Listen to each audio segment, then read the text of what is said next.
Ce programme vous est présenté en partenariat avec la Mutuelle Saint-Martin, la santé partagée.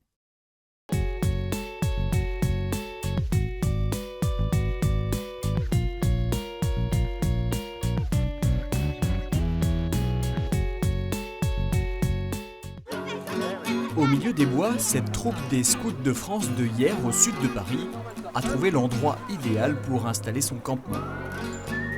Ils sont une cinquantaine âgés de 6 à 11 ans, et pour monter de belles tentes, ils vont devoir s'y mettre tous ensemble. Et une fausse tente. Elle est pas droite, c'est là. Oui, parce qu'on a besoin de personnes pour tenir les piquets, pour mettre le tapis de sol, les sardines. Par exemple, j'ai un copain, comme c'est un nouveau, il sait pas s'il faut mettre la sardine par terre. Donc je lui ai dit qu'il fallait le mettre et du coup il l'a fait quoi. Voilà la clé de la vie en groupe dans cette troupe. Chacun doit pouvoir s'appuyer sur l'autre. Et si cette collaboration manque, toute la vie du groupe peut être impactée. Une tente mal montée, c'est une tente qui prend l'eau et c'est une tente où le double toit s'envole dès qu'il y a un peu de vent. Sur l'esprit du groupe, du coup, ça peut être problématique étant donné du coup, les jeunes ils vont un peu s'accuser. Ouais, c'est toi qui as mal tendu ce piquet, c'est toi qui as mal fait ça, alors que si chacun veille sur l'autre, normalement, il n'y a pas ce genre de petits problèmes. Et oui, car avancer tous ensemble, ça n'est pas toujours si facile. Alors au début, il y a eu un petit débat parce que quand on a mis le tapis de sol, on ne savait pas s'il fallait mettre des sardines aux quatre coins ou pas pour que le tapis de sol tienne. Au final, on a mis les sardines aux quatre coins. Ouais, et puis après, on les a enlevées. Donc j'en ai conclu qu'il faut vraiment parler ensemble et il ne faut pas commencer à se crier dessus parce que si on ne communique pas, on ne va pas y arriver. Voilà, il faut s'entraider. Rose et Gabrielle, elles, ont monté les latrines ensemble. Est-ce que c'est normal que celle des filles soit plus confortable que celle des garçons? Oui, oui, parce qu'il y a eu la majorité des filles qui ont fait les... Ouais, il y a eu 2 garçons et 4 filles qui l'ont fait. Alors non, c'est pas ça, c'est surtout que pour les filles, elles s'assoient et les garçons, ils le font debout. On est plus en contact avec les autres. Avec les scouts, on peut apprendre d'autres choses qu'à l'école. On crée des liens, on se connaît un petit peu plus. On peut apprendre les qualités chez les autres. Pour se connaître les uns les autres et forger l'esprit de cohésion, notre groupe scout mise aussi beaucoup sur le jeu.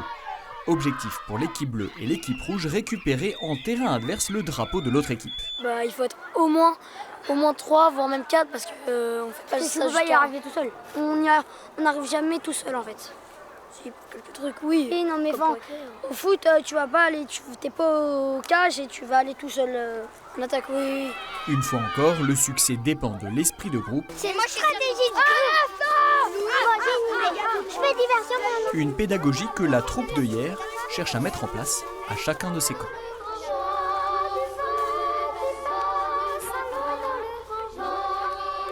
Quand on prend l'imaginaire collectif, le scoutisme, c'est d'abord de la vie d'équipe.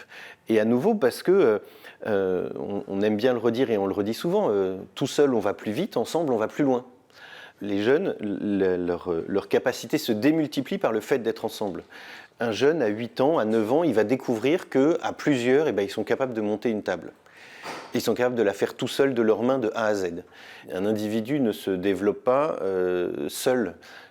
Nous avons une conception du développement et des relations humaines qui est profondément collective. Et en fait, la notion de groupe va permettre aux jeunes de trouver des gens qui vont l'épauler, qui vont s'entraider, avec lesquels il va pouvoir se mesurer d'une certaine façon, mais en tout cas où il va faire l'expérimentation de la coopération. Souvent, on fait référence également aux premières communautés chrétiennes. Ce sont bien des communautés qui se sont créées, où les gens, les premiers chrétiens, mettaient leurs biens en commun, partageaient et créaient ces sociétés. Et donc, là aussi, c'est parce qu'on est ensemble à plusieurs qu'on est capable de construire un plus bel hôtel, qu'on est capable de chanter des chants de louanges plus beaux. Et tout ça, c'est possible parce qu'ils sont en équipe.